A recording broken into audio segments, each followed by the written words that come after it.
ડીસામાં યોજાયે road શોમાં બનાસકાંઠા લોકસભા કોંગ્રેસના ઉમેદવાર ગેનીબેન ઠાકોર આક્રમક અંદાજમાં જોવા મળ્યા। ડીસામાં યોજાયેલ રોડ શો દરમિયાન તેમણે શૈક્ષણિક સંસ્થાઓને બાનમાં લઈ બહેન દીકરીઓને હેરાન કરતા અસામાજિક તત્વોને ખુલ્લી ચેલેન્જ આપી। ગુજરાતભરમાં ત્રીજા તબક્કાનું મતદાન 7 મેના રોજ યોજાનાર હોય, જેને હવે ગણતરીના દિવસો બાકી રહ્યા છે।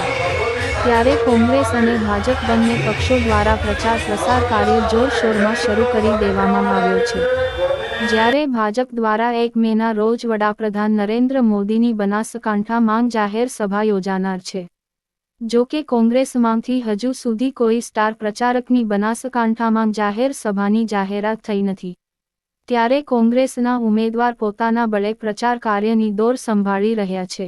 આજે ડીસા શહેરમાં કોંગ્રેસના ઉમેદવાર ગેનીબેન ઠાકોરનો રોડ શો યોજાયો હતો। ડીસાના હવાઈ પિલ્લર પાસેથી ગેનીબેન ઠાકોર ખુલ્લી જીપમાં કોંગ્રેસના આગેવાનો સાથે નીકળ્યા હતા। આ રોડ શોમાં મોટી સંખ્યામાં બાઇકો અને ગાડીઓનો કાફલો જોડાતા સમગ્ર શહેરમાં ચૂંટણીનો અલગ પ્રકારનો માહોલ જોવા મળ્યો હતો। Bureau report Ashok Thakor, Banaskantha.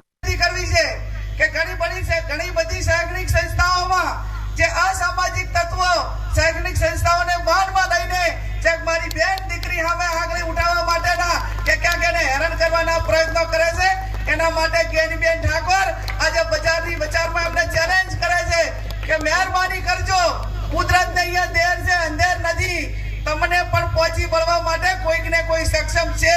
એ વાતને ધ્યાનમાં રાખીને તમામને હું ખાતરી અપાવું છું કે ક્યાંક બેન દીકરીની સુરક્ષાની વાત આવે ને તો ગેનીબેને ભૂતકાળમાં ક્યારે પીછેહટ કરી નથી અને આવનાર સમયમાં પણ નહીં કરે, એની પણ આપ સૌને હું ખાતરી આપું છું। એક બાજુ ભાજપની ખોજ છે, વડાપ્રધાન ખુદ પણ ડીસાથી પ્રચાર કરવાના છે, બનાસકાંઠાથી શરૂઆત કરી રહ્યા છે, એક બાજુ ગેનીબેન પોતાના બળ ઉપર હું પોતે બળ ઉપર નહીં પણ બનાસકાંઠાની જનતાના બળે હું ચૂંટણી લડું છું। મારા કોંગ્રેસના કાર્યકરો આવા ધૂમ ધખતા તાપમાં ડોર ટુ ડોર ફરીને કોંગ્રેસને જીતાડવા માટે હાકલ કરી રહ્યા છે। ત્યારે આ ચૂંટણી કોઈ એક વ્યક્તિ નહીં પણ સમગ્ર બનાસકાંઠાનો 18 આલમ 36 કોમ લડી રહી છે। છેલ્લા 2 મહિનાથી હું દરેક તાલુકાનો જનસંપર્ક કર્યો છે, દરેકે તન મન અને ધનથી। આ પહેલી ચૂંટણી એવી છે કે લોકો વોટ તો આપે પણ સાથે નોટે આપે, અને એટલા માટે કરીને અમારા મનોબળમાં જે વધારો થઈ રહ્યો છે। અને 7મી તારીખે જ્યારે મતદાન છે ત્યારે બનાસકાંઠાની જનતા મને આશીર્વાદ આપી જીતાડશે। દેશના વડાપ્રધાનને એક ગરીબ સમાજની એક ગરીબ દીકરીને એક બનાસની બેન ગેનીબેન સૂત્ર આપેલું છે।